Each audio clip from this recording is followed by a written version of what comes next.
Last year भी PMC को बच्चों ने एक केस करवाया था, एप्लीकेशन दी थी कि सर हमारे एस्टिमेटेड से इतने कम कैसे आए हैं। पीएमसी ने सारी बात एक ही मुद्दे पे ला के रख दी, आपको टीचर्स ने गलत पढ़ाया।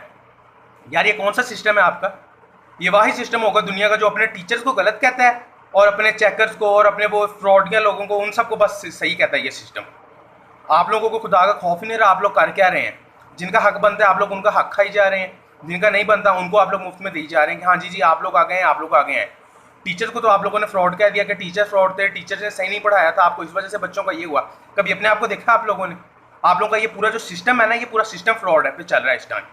इतने सिफारशी लोग हैं, एक सिफारशी है तो उसके बच्चे भी आगे आएंगे वहाँ पे, बच्चों के अलावा उसके बच्चों के दोस्त आगे आएंगे, उसके अपने रिश्तेदार दोस्त वगैरह सबको वो आगे लेके आएगा, और सारे जो जेन्युइन स्टूडेंट्स हैं वो सब दोबारा नीचे रह जाएंगे।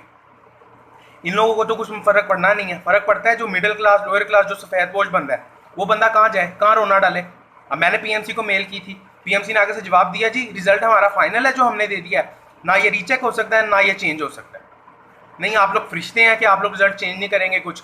अब इस दफ़ा जो टैब पे इन्होंने लिया है, तकरीबन किसी भी बच्चे को नहीं पता था कि इन्होंने इलेक्ट्रॉनिकली लेना है। वहाँ पे पहुँच के दायरे पे पता चलता है जी आप लोग अपने बॉल पेन फेंक दें, घड़ियाँ फेंक दें, अपनी अंगूठियाँ फेंक दें। माना रोल नंबर स्लिप पर लिखा था कि कोई स्टेशनरी आइटम अलाउ नहीं है, लेकिन वहाँ आप ये भी लिख सकते थे कि एमकैट आपने इलेक्ट्रॉनिकली कंडक्ट करवाना है, कोई नोटिफिकेशन नहीं पहले, बट डायरेक्ट सेंटर पे जाओ, अपना सब कुछ उतार दो कि कोई वीडियो ना रिकॉर्ड हो जाए, कोई इनकी कोई हरकत ना वहाँ पे सबके सामने आ जाए, ये एक्सपोज ना हो जाए, और अब आप लोग आ जाओ टेस्ट देने के लिए। इन्होंने अपने आप को सेफ रखा, फिर बच्चों को अंदर एंटर किया। अब मेरे वो जो सर के एक दोस्त हैं, बहुत करीबी दोस्त हैं, उन्होंने बताया वहाँ पे क्या हुआ है। एक तो मैं आप लोगों को बता चुका हूँ वो टेक्निकल इशू जो था, वो अक्सर बच्चों का टेक्निकल इशू नहीं था, उनका लॉगिन इसलिए नहीं हो रहा था क्योंकि वो ऑलरेडी किसी और टैब पे लॉगिन हो चुके थे और उनका टेस्ट वहाँ सॉल्व हो चुका था। अब दूसरा इशू ये है जो पिछले 4-5 सालों से चलता आ रहा है और इस साल भी ये हुआ है, इलेक्ट्रॉनिकली में भी इन्होंने ये चवल मारी है। अब उन्होंने बताया कि हुआ कुछ यूँ है, इन लोगों ने टेस्ट तो कंडक्ट करवा लिया, टेस्ट के बाद जब सबमिट किया बच्चों ने ऑनलाइन, वो इलेक्ट्रॉनिकली जो था, जब सबमिट किया है, सबमिट के बाद एक और स्क्रीन आई थी। उस स्क्रीन पे था कि आपको श्योर है आपने यही फाइनल सबमिट करने हैं सारे आंसर्स। तो मेरे सर के जो दोस्त हैं करीबी, उन्होंने अपनी आंखों से देखा है कि इन्होंने बच्चों के वहाँ पे कैंसिल किया है कि फाइनल सबमिशन नहीं है, ये इन्होंने कैंसिल किया है, और जो रिमेनिंग टाइम था उस रिमेनिंग टाइम में ये जितना चेंज कर सकते थे ये चेंज करके चले गए वहाँ पे। मतलब बच्चों का कंपटीशन ये खुद मारते हैं। इससे पहले जब वो बॉल पेन पे टेस्ट होता था, वो बबल शीट वगैरह पे, तब उन्होंने भी अपनी आंखों से देखा। उन्होंने बताया कि बच्चों के जाने के बाद एक हॉल में अक्सर टीचर्स इकट्ठे होते हैं और टीचर्स वहाँ पे रैंडम क्वेश्चन पेपर निकालते हैं बच्चों के, और फिर random new bubble sheet fill करते हैं ताकि कंपटीशन कुछ इधर कम हो जाए।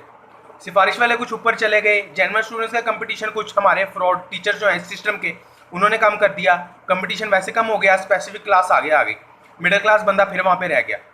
ये फ्रॉड कोई आज से नहीं है, ये पिछले कई सालों से ये काम यही कर रहे हैं। कभी आप गौर कीजिएगा, जब जो मेरिट लिस्ट आती हैं, नाम सिर्फ लीड क्लास के अक्सर लोग या स्पेसिफिक क्लास जो एक मखसूस से लोग हैं जो उनसे ताल्लुक़ रखते हैं, उन्हीं को आगे लाते हैं।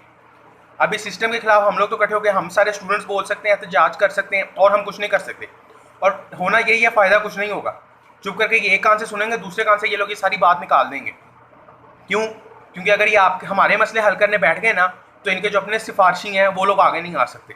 इनके लोग आगे नहीं आएंगे तो इनको जो हराम खाने की आदत पड़ी है ये वो हराम खा नहीं सकते। ऊपर से ये तो माशाल्लाह पीएमसी ने बता दिया, हम तो हैं ही फरिश्ते, हमसे तो गलती हो ही नहीं सकती कोई, हमारे तो पेपर ही रीचेक नहीं हम किसी बच्चे के करेंगे जी, हमने जो रिजल्ट दिया वो फाइनल है, वो आप 2 साल रिजल्ट चलाएं।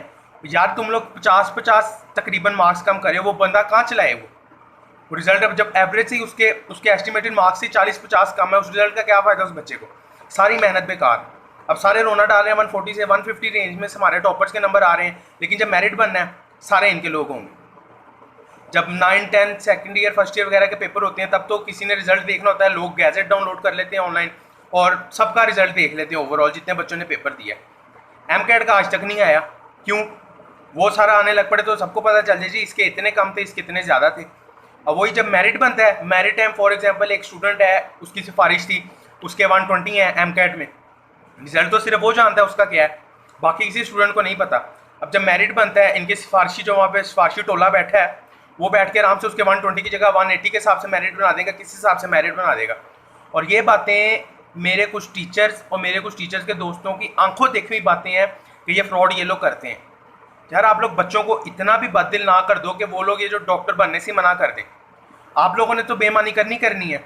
उसके अलावा अक्सर पेरेंट्स हैं पेरेंट्स इतने वो वालिदैन मेहनत करके पैसे जोड़ते हैं अपने बच्चे को कि चलो यार हमारा बच्चा कहीं पढ़ लेगा, कुछ बन जाएगा आगे जाके। बच्चा टेस्ट देता है, बच्चे के ज़हन में होता है हाँ यार मेरे एस्टीमेट इतने हैं। वो जब रिजल्ट देखता होगा, आपने सोचा है जितने बच्चे पे तकलीफ होती है उतनी माँ बाप को भी तकलीफ होती होगी। और कुछ माँ बाप बीच में स्किप जाके, वो जानते हैं सिस्टम किस तरह का है, लेकिन वो बच्चे को सपोर्ट नहीं करते। उल्टा अपने बच्चे को डांटेंगे, अपनी सारी फ्रस्ट्रेशन वो उस बच्चे पे उतारेंगे, और फिर वो बच्चे के अंदर जो फ्रस्ट्रेशन पैदा होगी वो बच्चा आगे इधर उधर बाहर उतारेगा। आप लोग तो अपनी तरफ से अपने लोगों को तो आगे ले जाते हैं, ये बेईमानी करके, ये स्पेसिफिक क्लास आगे आ गई, फेक रिजल्ट्स जो आप लोगों ने, सारे फेक रिजल्ट ही दे रहे हैं आप लोग। कोई बच्चा एग्री नहीं करता इस रिजल्ट के साथ। 5-10 कम होते तो बच्चे एग्री करते भी कि हाँ यार हमारी गलती हो सकती है। इतने बच्चे पागल नहीं है कि उनकी 50-50 गलतियाँ होंगी कि MCQs में।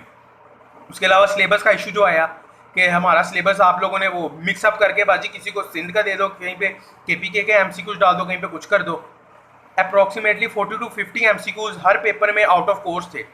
ऊपर से कुछ टेक्निकल MCQs की स्टेटमेंट्स गलत हैं, कुछ की ऑप्शन नहीं है, कुछ का कुछ नहीं बन रहा। वहाँ पे उनको तकरीबन मैंने देखे 30+ MCQs थे जिनका ऐसा इशू था। मैंने वहाँ बात की, उन्होंने कहा ऐसों के आपको ग्रेस मार्क्स मिलेंगे, और कुछ नहीं हुआ। हर बच्चे को बस ये लोग खाई जा रहे हैं, अपने लोगों को आगे लेके जाई जा रहे हैं। अपने लोगों से तो ये सेपरेट टेस्ट लेके जाते हैं। मेरे दोस्तों ने अपनी आंखों से देखा है, ये कुछ लोगों को उठा के लहदा लेके गए हैं दूसरे हॉल में या दूसरे कमरों में कि आप लोग वहाँ पे बैठ के टेस्ट दें। क्यों? क्योंकि सबके सामने हम आपको चीटिंग करवा नहीं सकते, हम पकड़े जाएंगे। इस वजह से तो उन्होंने ये अंगूठियाँ तक उतरवा ली थी, क्योंकि अब छोटे छोटे कैमरे आ गए हैं, कहीं से ये रिकॉर्ड हो जाते हैं तो ये लोग तो सारे पकड़े जाते हैं। टेस्ट की फोटोकॉपी आप लोग करवा रहे हैं, टेस्ट लीक आप लोग करवा रहे हैं, ऊपर से सिस्टम सारा टीचरों को आप लोग फ्रॉड कह देते हैं कि जी हमारे टीचर फ्रॉड हैं, आप लोगों को टीचर नहीं सही पढ़ाते। जो आपके सिस्टम के अंदर बैठे हैं ना, वो लोग फ्रॉड हैं सारे।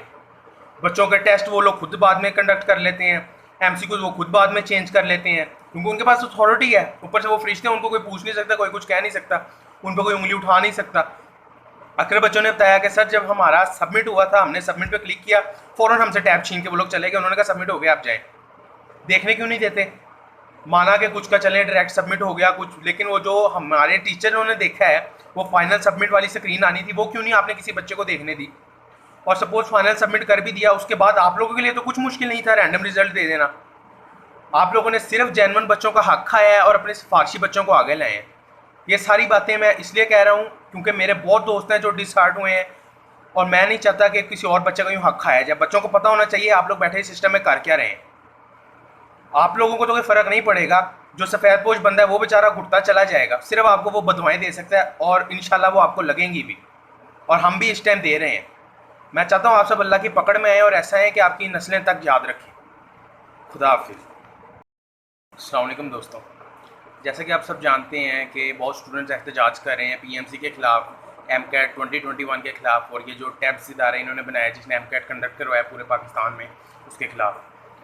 दोस्तों ये सारे स्कैंडल्स जो हो रहे हैं, सारा कुछ आज से नहीं शुरू हुआ, ये पिछले कई साल से चलता आ रहा है। लेकिन मसला ये हो गया कि पिछले 4-5 साल में ये इतना बढ़ गया है कि एक लोअर क्लास या मिडिल क्लास फैमिली के बच्चे का आगे जाना तकरीबन नामुमकिन ही है।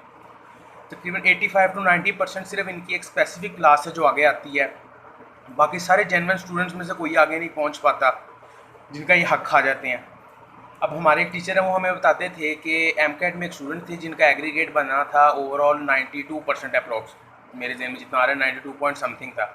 सर कहते उसको ये तक नहीं पता था कि सेलुलोज की प्योर फॉर्म क्या होती है, जो कि कॉटन है। आप ये हिसाब लगा लें, जिनको ये मेन चीज़ नहीं पता वो बच्चे सारे आगे जा रहे हैं, और जो जेन्युइन स्टूडेंट्स हैं सुबह दोपहर शाम मेहनत करते हैं, पढ़ाई को टाइम देते हैं, 3-3 4-4 महीने अपनी हर चीज़ से, हर एक्टिविटी से कट ऑफ रहते हैं, उनका मेरिट क्या? कुछ भी नहीं, वो फिर हर दफ़ा बाहर। अब PMC वालों ने जो इस साल MCAT कंडक्ट करवाया है, इन्होंने ना किसी स्टूडेंट को अंदर, ये सादी घड़ी भी नहीं पहन के अंदर जाने दी इन्होंने। वहाँ इन्होंने गेट पे बच्चों को रोका है, इन्होंने बॉल पेन छीन ली, इन्होंने ये छल्ले तक उतरवा दिए। यार कुछ खुदा का खौफ करो, छल्लों का क्या तुक भला। माना स्मार्ट वॉच से चीटिंग हो सकती है, तुम लोगों ने तो आम वॉच भी उतार दी हर बच्चे की, और ये छल्ले या अंगूठियाँ जो किसी स्टूडेंट को ने पहनी थी वो भी उतरवाई। क्यों? अब जहाँ तक हमें पता है, हम जानते हैं हर जगह पे कोई ना कोई सिफारिशी होता है। इनके जहन में ये बात थी कि खुदारा कहीं से कुछ रिकॉर्ड हो गया ना, किसी अंगूठी के थ्रू, किसी घड़ी के थ्रू, किसी पेन बॉल पेन के थ्रू, तो हमारी गेम वहाँ पे खुल जानी है। बहुत से ऐसे लोग हैं जिन्होंने ये काम किए हैं सिफारिशों वगैरह पे, और हम जानते हैं अक्सर स्टूडेंट्स ने अपनी आंखों के सामने बहुत कुछ देखा है अपने इदारों में। मेरे कुछ दोस्तों ने बहुत कुछ देखा है, पर वो बताने से डरते हैं। उन्हें डर रहा है कि हम सब मिडिल क्लास हैं, हम नहीं लड़ सकते इस सारे सिस्टम से, और ये जो ऊपर बैठे हैं सारे सिफारशी, इनकी पावर का हम लोग मुकाबला वाकई नहीं कर सकते। अब मैं खुद मेडिकल का स्टूडेंट हूँ, मैंने 2 दफ़ा एमकेट दिया है, बट कोई फ़ायदा नहीं। तकरीबन उसी रेंज में मेरे नंबर रह जाते हैं, और वो मुझे समझ नहीं आती क्यों। बाकी दोस्त हैं उनका भी यही इशू है, रेंज सबकी वही रह जाती है। अब मैंने अपने कुछ टीचर से इस बारे में बात की, सारों से पूछा, तो हमारे एक टीचर हैं, उनके बहुत करीबी दोस्त हैं, वो पीएमसी के भी इस साल उन्होंने कई जगह पे एमकेट हुआ है जहाँ वो स्टाफ के साथ थे, उन्होंने कंडक्ट करवाया एमकेट। तो उन्होंने बताया कि अक्सर बच्चों का एमकेट जो पोर्टल था वो लॉगिन नहीं हो रहा था टेस्ट के टाइम। अब आपने भी गौर किया होगा, जो अक्सर स्टूडेंट जिन्होंने एमकेट इस साल दिया है, अक्सर का नहीं हो रहा था लॉगिन। 100 में से अप्रोक्स 15 का वो टेक्निकल केस ही था, लेकिन उसके अलावा जो स्टूडेंट्स थे ना, उनका टेक्निकल केस नहीं था। उनका लॉगिन इसलिए नहीं हो रहा था क्योंकि उनका ऑलरेडी किसी और टैब पे लॉगिन हो चुका था जहाँ पे उनका टेस्ट भी सॉल्व था। तकरीबन 170 to 180 एमसीक्यूज उनके लगे हुए थे वहाँ पे, ये सिफारिश वाले लोगों के जो स्पेसिफिक क्लास के। बाकी 25 से 30 एमसीक्यू स्टूडेंट पे था कि स्टूडेंट किस तरह लगाता है, किस तरह अटैम्प्ट करता है। 12 के हिसाब से उनका तो मेरिट बन नहीं जाना था, ये आप जानते हैं, मैं जानता हूँ। अब पिछले साल की बात करें तो मेरे सामने हुआ था ये कि उन्होंने जब टेस्ट शुरू करवाया तो कमरे में 1-2 स्टूडेंट्स एब्सेंट थे। वो कुछ बच्चे छोड़ देते हैं एमकेट रजिस्ट्रेशन के बाद। उन्होंने उन बच्चों के जो टेस्ट आए हुए थे वो सारे टेस्ट बाहर भेजे एक बंदे के हाथ। थोड़ी देर बाद वो बंदा आया, उसने वो टेस्ट, वो जो क्वेश्चन शीट थी वो वापस दे दी। उसने कहा ये लें वापस रख लें। उन्होंने वो वापस पैक कर दी। उसने बताया जी कॉपी फलां कमरे में पड़ी है। अब ये आज की बात नहीं है, ये भी पिछले कई सालों से हो रहा है कि इन केस कोई बच्चा एब्सेंट होता है, ये लोग उसकी क्वेश्चन शीट पूरी कॉपी करवा लेते हैं ताकि जो फर्दर मोर आगे इनका किसी स्टूडेंट ने बाद में देना हो किसी इशू की वजह से तो हम उस तक पहुंचा दें। क्योंकि इन्होंने तो थोड़े बहुत एमसीक्यू सिर्फ चेंज करने हैं, बाकी तो सारा सिलेबस में से वही एमसीक्यूज बनेंगे जो कॉमन रह जाते हैं। अब आप ये हिसाब लगाएं, लास्ट ईयर कुछ लोगों ने कोरोना की फेक रिपोर्ट्स बना के इनको दी। इस साल भी बहुत स्टूडेंट्स ने कोरोना की फेक रिपोर्ट्स दी हैं पीएमसी को, क्योंकि उनको पता है कि उन्होंने क्वेश्चन पेपर तो निकलवा लेना है किसी तरह, या उनको आइडिया हो जाना है कि पेपर किस तरह का आना है, क्या होना है। तो वो फेक कोरोना की रिपोर्ट दे देंगे कि हमारा कोरोना पॉजिटिव है और हमारा टेस्ट लेट लिया जाए। उनको वो मज़ीद टाइम मिल जाएगा तैयारी का, उस स्कूल से बैठ के तैयारी करेंगे। मेरा एक अपना दोस्त है, नाम नहीं लूँगा, उन्होंने भी लास्ट ईयर यही किया था। उसने बताया कि हमारे अब्बू ने कोरोना की फेक रिपोर्ट बनवा दी है, मैंने उनको जमा करवाई है, अब मेरा टेस्ट 15 दिन बाद होगा, मैं अलहदा बैठ के टेस्ट दूँगा। पिछले साल की बात से याद है, हमारे इदारे में हमने देखा था जहाँ पे हमने जिस सेंटर में एमकेट का टेस्ट दिया था वहाँ पे उन्होंने आके मखसूस रोल नंबर्स उन्होंने चेक किए, जिन बच्चों के वो थे वो उन बच्चों को उठा के दूसरे कमरे में ले गए, क्या है आप उस कमरे में टेस्ट देंगे। मैंने वहाँ पूछा भी था जो क्लास में इन्विजिलेटर था उससे कि सर ये क्या सीन है, तो उसने कहा था आप चुप करके बैठ जाएँ, आपका इस सबसे कोई लेना देना नहीं। मैंने कहा था सर मैं यहाँ पे अभी रोला डाल दूंगा क्योंकि मुझे पता चल गया आप लोग चीटिंग करवा रहे हैं। वो उन्होंने कुछ मेरी मिन्नतें वगैरह की कि बेटा आप चुप करके बैठ जाएँ, वो सीनियर्स फिर रहे हैं इधर, वो एम ही काम का कोई मसला बन जाएगा, मेरे छोटे छोटे बच्चे हैं फलां, ऐसी ऐसी बातें की। मैं ज़रा चुप करके बैठ गया, बट मैं नोट कर चुका था सारा कुछ जो वहाँ पे हो रहा है। कोई एक बच्चा नहीं, बहुत बच्चों को वो लेके जाते हैं जिनकी वहाँ पे सिफारिश होती है, जो वो स्पेसिफिक क्लास से बिलोंग करते हैं, वो बच्चे जिनको उन्होंने आगे लेके जाना होता है।